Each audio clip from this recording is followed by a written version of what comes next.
Uh, Good morning. My name is Asraful Faysal. I will discuss about Paris Club and London Clubs for this fifth semester political economy course. So, what is Paris Club and London Club?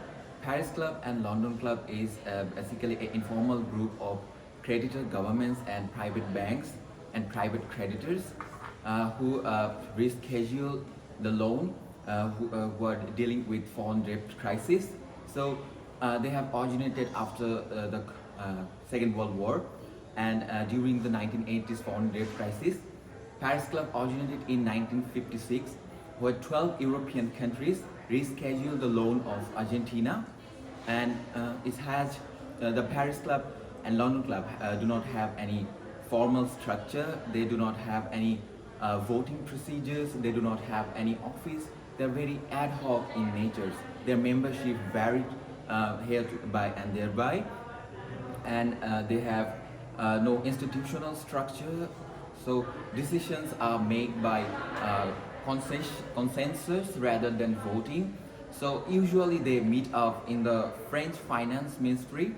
So in Paris Club and London Club's meetings, there are on 6 bodies of entities that are present in Paris Club and London Club meetings.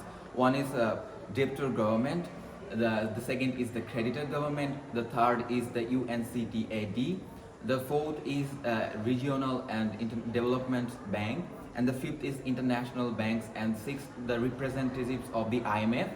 From 1970 onwards, Paris Club and London Club successfully rescheduled $27 billion of loan worldwide.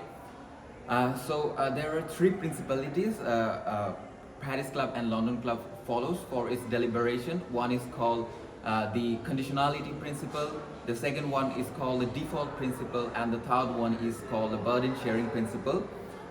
So in London Club and Paris Club meetings, usually there are a single debtor country with all the other creditors, private and public both, governments who renegotiate their loan exposure. So international banks bargain among themselves and also bargain with the debtor country for its loan rescheduling. The debtor country has to commit to the IMF policies. Then international bank also have to manage the high loan exposure and international financial architecture. They then disburse the loan to the smaller banks. Smaller banks works at the principality of individual rationality. Then they further proceed the loan rescheduling to a troubled country or debtor country. Usually the international banks limits their loan exposure to a seriously troubled country. Despite all of these efforts, Paris Club and London clubs became insufficient during the 1980s foreign debt crisis. So there are lots of criticism about them. Historical materialists point that it is usually a single debtor country bargaining with all the other creditors, governments and private entities.